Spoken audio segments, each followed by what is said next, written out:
안녕하십니까. 자유한국당 대북제재위반조사특별위원회 이기준 위원장입니다. 그간 북한산 석탄 밀반입 의혹에 이어 최근 유엔 대북제재위원회의 패널 보고서 등에서 밝혀진 것처럼 공해상에서 북한산 석탄 및 석유 제품 불법 환적 의심 사례가 잇따라 보고되고 있고, 유엔과 미국, 일본 등 국제사회에서 면밀한 관심을 가지고 감시하고 있는데도 정부는 대북 제재에 소극적인 태도로 일관하는 것은 크게 다르지 않다고 생각합니다.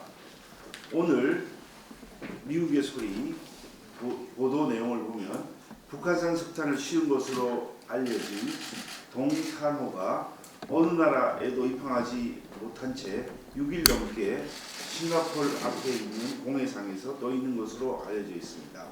동탄호는 지난달 13일 북한 선박 와이즈 어네스트호에서 하역된 북한 석탄 26,500톤, 약 300만 달러어치를 실었으며 그 후 말레이시아 케마한 항으로 이동했지만 동탄항으로 환적한 후 케마한 항으로 이동했지만 입항 허가를 받지 못했고, 이후 목적지를 인도네시아로 신고했지만 여전히 목적지로 이동하지 못한 채 싱가포르 해협의 공해상을 전전하고 있습니다. 이 점에 관해서 수사권이 있는 해경과 관세청에서 아직 서로 수사를 미루고 또 수사가 지금 아직 시작되지 않은 것으로 알고 있습니다.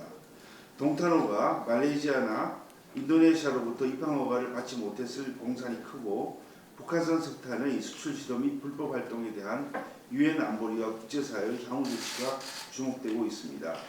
지난 4월 18일 자유한국당 대북제재특위가 발족하고 오늘이 세 번째 회의입니다. 지난 1, 2차 회의에서 특위위원님들이 북한 석탄 밀반입 건과 국내산 정제의 불법 환적에 대한 문제점과 의혹을 많이 지적하여 주었고, 정부 관계자들로부터 관련 보고를 받고 확인한 결과 그간 드러나지 않고 있었던 실상들이 하나하나 밝혀지고 있습니다. 관세청이 지난 4월 26일 특위 제출한 자료에 따르면 북한산 석탄 부정 반입 사건과 관련하여 작년 8월 관세청 중간수사 발표에서 북한산 석탄은 수수료조로 취득했다고 하였으나 수수료가 아니라 실제 외화를 송금하고 취득한 것으로 확인되었습니다. 이것만 보더라도 203만 달러, 우리 돈으로 약 23억 가까운 현금이 직간접적으로 북한에 흘러갔을 가능성이 의심이 되고 있습니다. 또한 김기선 의원이 발표한 것에 따르면 정제유 환적에 관련해서도 공기업인 석유공사가 대주주 29% 지분을 가지고 있는 오일 허브 코리아를 통해서 100여 차례 63톤을 불법 환적 의심되는 선박 피파이오니아호, 루니스호, 빌리안스 18호 등에 선적한 사실도 드러났습니다. 이미 여러 차례 특위에서 지적한 사실이지만 많은 국민들께서 대한민국 정부가 대북 제재에 제대로 나서고 있는지, 이러다가 우리 기업이 국제사회, 미국의 세컨더리 보이콧 대상이 된 것 아닌지 의심과 걱정이 점점 커지고 있습니다. 오늘 대북 제재 특위 3차 회의는 지난 2차 회의에서 정부 관계자의 해명과 설명이 부족했거나 미진한 점에 대해서 다시 한번 관계부처의 보고를 받고 특위위원님들의 지휘순으로 진행하겠습니다. 우리 조사특위는 앞으로도 북한 핵폐기를 위한 국제사회의 일원이자 당사자로서 물샐 틈 없는 감시의 눈을 부릅뜨고 유엔 대북 제재 결의안이 충실히 이행될 수 있도록 최선의 노력을 다하겠습니다. 감사합니다.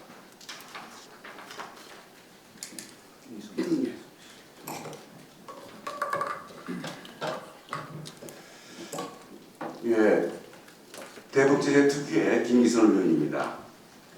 예, 한국석유공사가 대주주로 있는 오일허브 코리아가 두 척의 한국 선박을 포함해서 유엔 대북제재 리스트에 오른 6척의 선박에 대해 52차례에 걸쳐 35만 톤의 유류를 적재해온 것으로 확인됐습니다. 작년 9월 중순 외교부는 미국으로부터 한국 국적 선박인 피파이어니어호가 북한 선박에 불법 유류 환적을 했다는 정보를 받게 됩니다. 이후에 국정원, 여수세관, 해경, 경찰 등은 작년 9월 11일 5.15 코리아가 있는 여수항 외항에 정박해 있는 피파이어 니호를 검색하고 조사한 결과 그 바로 1년 전인 2017년 9월 24일 동중국해 공해상에서 북한 유조선 금은산호에 1820톤, 유선호에 2500톤 등 모두 4320톤의 유류를 북한 선박에 환적해준 혐의가 확인되었고 현재 부산 감천항에 억류대 중에 있고 또 선장은 검찰에 기소된 걸로 현재 파악이 되고 있습니다. 또한 5.15 코리아는 루니스호에도 대북 제재 이후에 총 24회에 걸쳐 13만 6,369톤의 유류를 선적한 것으로 확인됐습니다. 이 루니스호는 지난 3월 미국 재무부의 대북 해상거래 주의국 명단에 오른 한국 국적의 유조선입니다. 루니스호 역시 작년 9월 18일에 미국으로부터 불법 환적 정보를 받고 관계 기관들이 나서서 루니스호를 합동 조사했으나 피파이오니어호와는 달리 혐의점을 찾지 못해 그 다음 달에 출항 보류를 해제했습니다. 앞서 말씀드린 문제가 되고 있는 두 선박, 한국 국적의 두 선박은 밀접한 연관성이 있습니다. 피파이오니어호는 선주가 국내 기업인 다원 로지스틱스사이고 루니스호는 선주는 아닌데 용선주가 역시 다원 로지스틱스사로 아주 두 배가 밀접한 관계가 있습니다. 우연의 일치라고 보기에는 이 대부분 아주 다분히 두 배와 관련되어가지고 이런 불법 대북 환적에 관여했다라고 하는 부분에 있어가지고 아주 정밀하게 조사를 해볼 필요가 있는 그러한 상황으로 보여집니다. 무엇보다 공기업인 한국석유공사가 대주주로 있는 기업이 대북 제재와 관련된 일에 연루가 되었다는 자체가 심각한 문제입니다. 자칫 5.15 코리아가 세컨더리 보이콧의 대상이 될 수도 있습니다. 이럴 경우 파장은 대단히 클 것입니다. 특히 대주주인 석유공사도 책임에서 자유롭지 못할 것입니다. 한국석유공사는 5.15 코리아 전체 지분 중 29%를 보유하고 있으며 전현직 대표이사 전원을 한국석유공사에서 지명을 해왔습니다.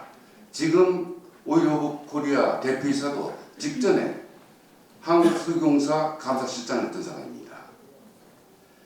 어떻게 이런 일들이 다른 나라도 아닌 비핵화를 위한 유엔 결의를 더욱 앞장서서 지켜야 할 바로 당사자의 이론이 한국에서 벌어졌는지 국민들이 납득할 수가 없습니다. 철저한 원인 규명이 이루어져야 할 것이고 국회 차원에서도 철저히 살펴보고 책임을 물어야 될 그러한 사안으로 사안의 중대성이 상당히 크다 이렇게 보고 있습니다. 이상입니다. 네, 강유식 특별위원입니다. 어제 그 한미 정상 간에 그 야간 통화를 했는데 그 통화 내용 중에 이제 아마 이제 단거리 미사일 관련된 뭐 대응 방안도 논의가 되고 특히 이제 대북 식량 카드로 현재 얼어붙은 국면을 이제 풀겠다는 우리 정부의 입장이 나온 것 같습니다. 그런데 실제 또 미국의 입장과는 다르다 하는 이제 그런 보도도 있습니다. 그래서 제가 이제 강조하고 싶은 것은 이 단거리 미사일로 해서 현재 그 미국 의회에서는 그 강력한 그 대응으로 여러 가지로 아마 법안들이 많이 발의가 되고 있습니다. 공화당의 패투리 의원은 그 오토 원비어 그 대북은행 그 강화하는 그 법안을 그 발의를 했습니다. 이와 같은 추진을 나가고 있는데 우리 이제 정부에서 오신 우리 이제 국장님이나 그 감급에서는 이러한 그 미국과 그 기조를 같이 해서 우리 국익을 위한 이런 부분에 많이 좀 초점을 맞춰야 되지 않냐고 생각합니다. 조금 전에 김희선 의원도 말씀드렸지만 우리가 소극적이 아니라 적극적인 대응으로 해서 우리 국익에 도움이 되겠다는 그런 말씀드리겠습니다. 이상입니다. 네, 지금부터 비공개로 하겠습니다만 혹시 정부에서 오신 국장님들께서 공개로 말씀하신 말씀하셨습니다.